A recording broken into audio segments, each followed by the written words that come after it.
দেশের জনজীবন দারিদ্র্যের করাল গ্রাসে বিপর্যস্ত, কিন্তু সেনাবাহিনীর শীর্ষকর্তাদের বিলাসী জীবনযাপন থেমে নেই। কারণ পাকিস্তানের সেনাবাহিনী কেবল একটি সামরিক বাহিনী নয়, এটি একটি শক্তিশালী ব্যবসায়িক গোষ্ঠী। 50টিরও বেশি ব্যবসায় নিয়োজিত সেনাবাহিনীর নিয়ন্ত্রণে জিডিপির 10%। ফলে এই বাহিনীর কর্মকর্তাদের বিলাসী জীবন পৃথিবীর অতি উন্নত দেশের ধনীদের মতোই।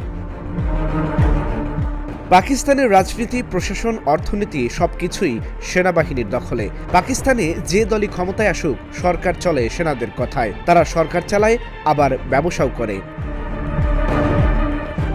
পাকিস্তান সেনাবাহিনীর ব্যবসার পরিমাণ প্রায় $40 বিলিয়ন। ইসলামাবাদে সেনাবাহিনীর দখলে রয়েছে 16,000 একর জমি, করাচিতে 12,000 একর। দেশজুড়ে রয়েছে সেনা পরিচালিত অনেক আবাসন প্রকল্প। সেনাবাহিনীর উচ্চপদস্থ কর্মকর্তারা উপহার হিসেবেও জমি নিয়ে থাকেন।